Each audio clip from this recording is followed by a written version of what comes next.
نحمدہ ونصلی ونسلم علی رسول الکریم اما بعد۔ حضرت حمزہ رضی اللہ تعالیٰ عنہ کے ایمان لانے کے بعد سب سے جو اہم پیش رفت ہوئی اسلام کی ترقی میں وہ یہ ہوئی کہ جناب حضرت عمر فاروق اسلام میں داخل ہو گئے، اور اس کے ساتھ ہی جو ہے وہ اس کا یعنی مسلمانوں کا حال بدلنا شروع ہوا۔ تو اس واقعے کی تفصیل اس طرح ہے کہ پہلے عرض کی گئی حضرت حمزہ مسلمان ہوئے اور فرط جذبات میں مسلمان ہوئے کہ جب انہیں پتہ چلا کہ نبی علیہ السلام کو ابو جہل نے زخمی کیا ہے، مارا ہے، تو سیدھا اس کو ابو جہل کو تیر لگایا اور اس کو کہہ دیا کہ تمہیں نہیں پتا کہ میں محمد کے دین پر ہوں۔ تو اسی طرح تو اس واقعے کو 3 دن گزرے تھے کہ حضرت عمر بھی مسلمان ہوئے۔ ہوا یوں کہ ابو جہل کو تو پہلے بھی دشمنی تھی، بغض تھا، اور وہ حضور علیہ السلام کے تو دشمن تو بہت زیادہ تھے، اس تحریک کے دشمن تو اس کا پورا تقریباً معاشرہ تھا، لیکن جو بغض، جو دشمنی ابو جہل نے ظاہر کی وہ کسی نے نہیں ظاہر کی۔ اس لیے جب وہ بدبخت بدر میں مارا گیا تو نبی علیہ السلام نے فرمایا کہ یہ میری امت کا فرعون تھا، تو سب سے بڑا بدبخت یہی ہے۔ تو اس کو غصہ تھا، اس نے پہلے نبی علیہ السلام کو سے لڑا تھا اور پھر حضرت حمزہ سے مار کھائی، تو اس کے پہلے ہی غصہ تھا، اوپر سے ایک آیت نازل ہو گئی کہ اس میں یہ ہے کہ انکم وما تعبدون من دون اللہ حسب جہنم، کہ مشرکو، کافرو، تمہارے لیے اور تم جن کو پوجتے ہو خدا کے علاوہ ان سب کے لیے جہنم ٹھکانہ ہے۔ تو ابو جہل نے ایک میٹنگ کال کی، ان کی میٹنگ کی جگہ ہوتی تھی دار الندوہ۔ یہ یاد رکھنے کی چیزیں ہیں کہ جہاں مشرکین کافر جمع ہوتے تھے اس میٹنگ کی جگہ کو کہتے تھے دار الندوہ، اور جہاں نبی علیہ السلام نے اپنی تبلیغ کا آستانہ بنایا تھا اس کو کہتے ہیں دار الارقم۔ تو ابو جہل نے دار الندوہ میں میٹنگ کال کی اور بڑی سخت الفاظوں سے کہا کہ قریش کی جماعت تمہیں کیا ہو گیا ہے؟ ابھی محمد علیہ السلام سر عام کھلم کھلا تمہارے بتوں کو جہنمی قرار دے رہا ہے، تمہیں بھی جہنمی قرار دے رہا ہے،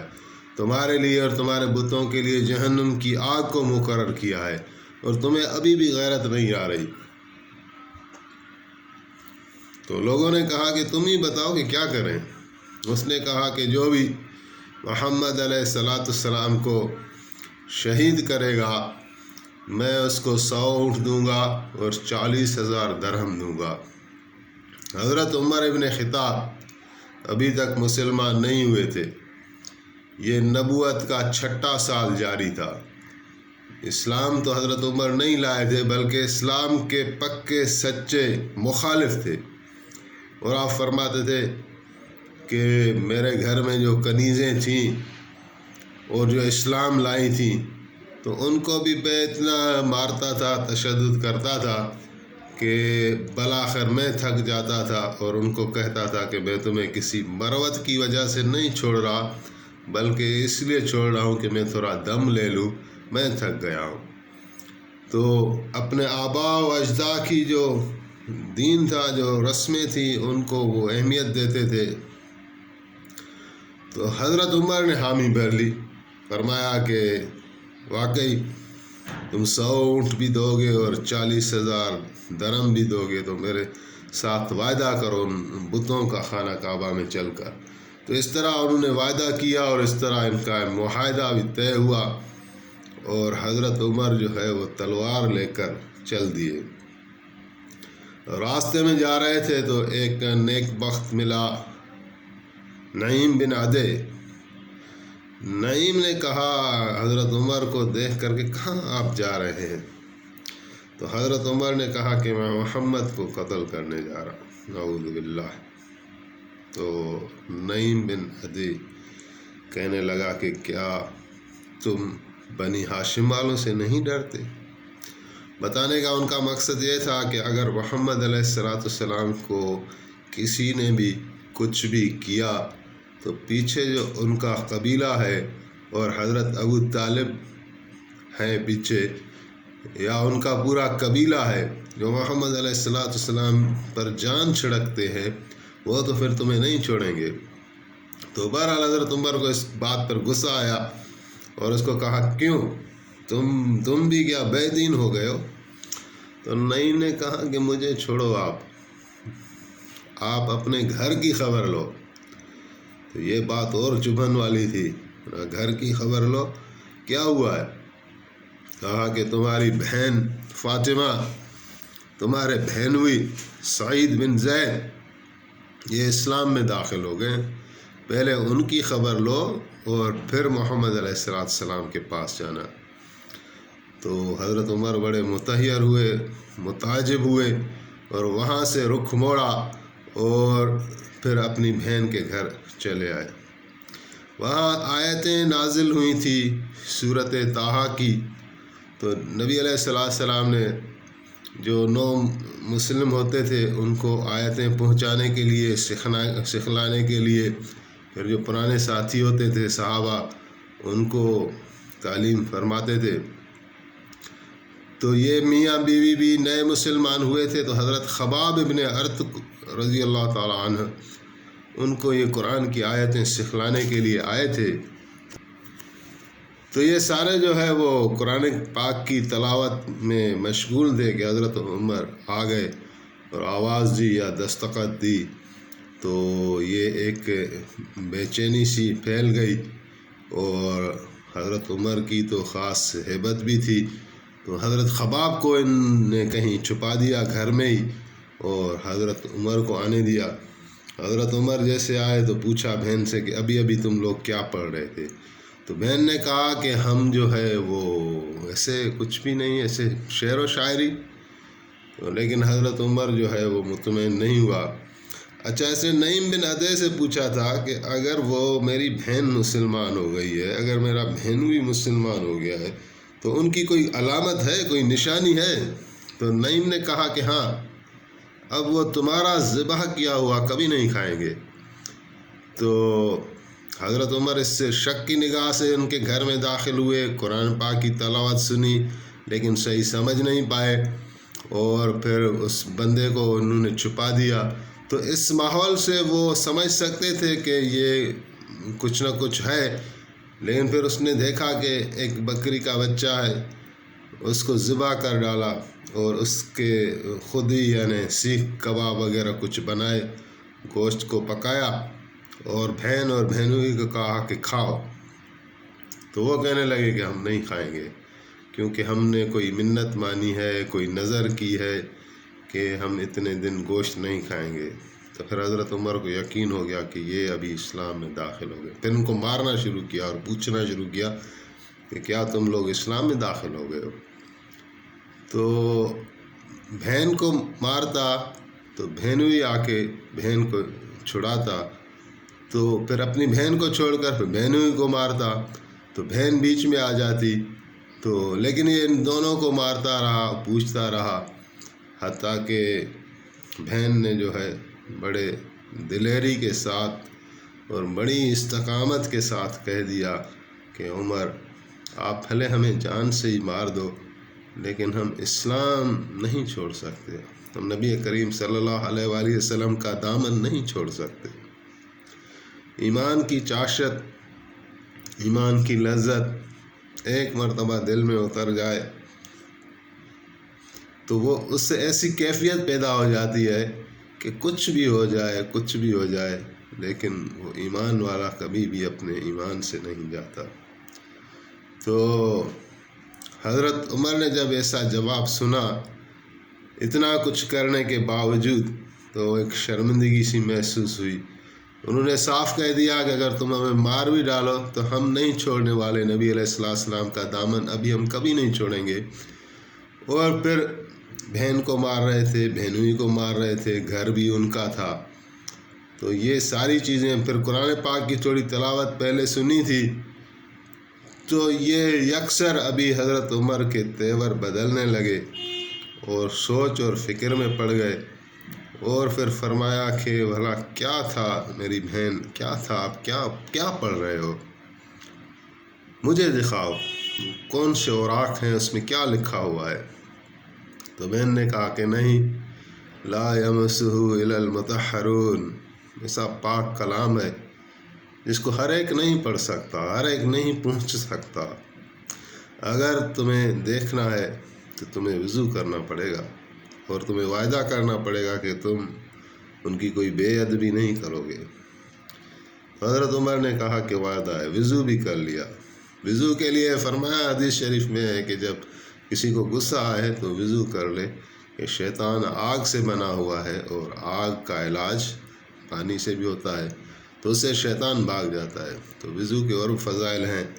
تو حضرت عمر نے وضو کیا اور پھر جو ہے وہ بہن نے آ کے کلام پیش کیا، تو سورۃ طٰہٰ تھی کہ بسم اللہ الرحمن الرحیم، طٰہٰ ما انزلنا علیک القرآن لتشقى الا تذکرۃ لمن یخشیٰ تنزیلا ممن خلق الارض والسماوات العلی الرحمن علی العرش استوى له ما في السماوات وما في الأرض وما بينهما وما تحت الثرى، صدق اللہ العظیم۔ تو یہ قرآن پاک پڑھتے گئے یا سنتے گئے تو وہ نورانیت دل میں داخل ہوتی گئی، اور کلمہ پڑھ لیا، اشہد اللہ الہ الا اللہ و اشہد ان محمد رسول اللہ صلی اللہ علیہ وسلم۔ تو خباب ابن ارت کہیں چھپے ہوئے تھے، حضرت خباب بن ارت خوشی کے مارے باہر آ گئے اور فرمایا عمر تمہیں بہت مبارک ہو کہ کل نبی علیہ السلام نے دعا مانگی تھی کہ یا اللہ اس دین اسلام کو عمر بن خطاب یا عمر بن ہشام جس کو تو پسند کرے اس دین کو قوت عطا فرما۔ دعا تیرے حق میں قبول ہو گئی۔ تو عمر بن ہشام وہی تھا، ابو جہل، حضور کو بہت ستایا کرتے تھے، لیکن دیکھیں آپ علیہ السلام نے جب دعا کے لیے ہاتھ اٹھائے تو اس کے لیے بھی کہا اور حضرت عمر فاروق کے لیے بھی کہا، اور دعا جو ہے حضرت عمر فاروق رضی اللہ تعالی عنہ کی حق میں قبول ہوئی، اور پھر انہوں نے بے چین ہو کر کہا کہ مجھے نبی علیہ السلام کی خدمت میں لے چلیں۔ وہ تلوار ابھی بھی حمائل کیے ہوئے تھے، تو دارالارقم کی طرف جب چل دیے تو لوگوں نے دیکھا کہ صحابہ کرام نے جب دارالارقم سے دیکھا کہ حضرت عمر آ رہے ہیں، تلوار لے کر آ رہے ہیں، تو ان میں ایک بے چینی آ گئی، تھرتھلا آ گیا، پینک آ گئی، اور کہنے لگے عمر آ رہے ہیں، عمر تلوار لے کر آ رہے ہیں۔ تو حضرت حمزہ نے کہا کہ کوئی بات نہیں، اگر حضرت عمر نیک ارادے سے آ رہے ہیں ہمارے بھائی ہیں، اور اگر دشمنی لے کر آ رہے ہیں تو انشاءاللہ اس کی ہی تلوار ہوگی اور اس کی ہی گردن ہوگی، آپ پرواہ نہ کریں۔ پھر جب حضرت عمر حضور علیہ السلام کے پاس آ گئے تو حضور علیہ السلام نے حضرت عمر کے دامن میں ہاتھ ڈالا اور جھٹکا دیا اور کہا عمر ابھی بھی مسلمان ہوتے ہو یا تمہارے اوپر بھی وہی بلا نازل ہو جو ولید بن مغیرہ کے اوپر نازل ہوئی تھی۔ تو حضرت عمر نے نہایت ادب کے ساتھ کلمہ پڑھا اور اپنے ایمان کا اظہار کیا، جس سے مسلمانوں کو اتنی خوشی ہوئی حضرت عمر کے آنے پر۔ پھر حضرت عمر نے عرض کیا کہ یا رسول اللہ، وہ لات اور عزیٰ اور منات کی پوجا عبادت سر عام کرتے ہیں، اور ہم ایک اللہ وحدہ لا شریک لہ کی عبادت کونوں میں کریں تو ہم مناسب نہیں، ہمیں بھی خانہ کعبہ کے سامنے چل کر اللہ جل شانہ یکتا کی عبادت کرنی چاہیے اور نماز سر عام پڑھنی چاہیے۔ نبی علیہ السلام کو یہ بات پسند آئی۔ پہلے گزر چکا کہ حضور علیہ السلام جب اکیلے بھی ہوتے تھے تو خانہ کعبہ میں نماز پڑھتے تھے اور با آواز بلند پڑھتے تھے، کافروں سے نہیں ڈرتے تھے، نہ کافروں کو کوئی یعنی پرواہ کرتے تھے۔ آپ وہاں بیت اللہ میں کھڑے ہوتے تھے، جیسے آپ کا رخ سامنے بیت اللہ بھی ہو اور آگے بیت المقدس بھی ہو، یہ پہلے گزر چکا۔ لیکن عام مسلمانوں کا البتہ حضور نے اجازت دے دی تھی کہ ایمان کا بھلے اظہار نہ کریں کہ وہ ان کے لیے وبال جان بن جائے اور مشرکین کو موقع مل جائے ان کو ستانے کا۔ لیکن حضرت عمر کے اصرار پر آپ نے یہ ان کی عرض قبول کی اور آپ پہلی مرتبہ صحابہ کرام کے جتھے کے ساتھ خانہ کعبہ میں آئے اور نماز ادا کی۔ تو ایک طرف حضرت عمر، تو ایک طرف حضرت ابوبکر، تو ایک طرف حضرت حمزہ، تو ایک طرف حضرت علی المرتضیٰ۔ یہ جو ہے کیا شان ہے ان کی، کیا مراتب ہیں۔ تو نبی علیہ السلام اور صحابہ کے ساتھ خانہ کعبہ میں آئے اور حضرت عمر تلوار لیے ہوئے تھے اور پھر فرمایا کہ یہ احمد ہیں صلی اللہ علیہ وآلہ وسلم اور یہ نبی آخر الزمان ہیں، اگر تم لوگوں کو یعنی ہمارے مقابلے میں آنا ہے تو آ جاؤ، ہم بھی تیار ہیں۔ تو کافروں نے تیاری کی تھوڑی بہت کہ ان کو ستائیں، تکلیف دیں، لیکن جو مسلمانوں کا اس مرتبہ جوش تھا، جو ولولہ تھا، اور خاص طور پر حضرت حمزہ اور حضرت عمر اور یہ پورا جمعیت کے ساتھ آئے تو کافر کو طاقت نہیں ان کا سامنا کرے۔ پھر ایک آیت آئی کہ یا ایھا النبی حسبک اللہ ومن اتبعک من المؤمنین، کہ اے نبی علیہ السلام اللہ آپ کے لیے کافی ہے اور آپ کے لیے وہ مومنین بھی کافی ہیں جو آپ کی اتباع کرتے ہیں۔ تو اسی طرح یہ ایک جو مسلمانوں کا بہت تنگ ترین سخت ترین حالات تھے، پہلے لوگ یعنی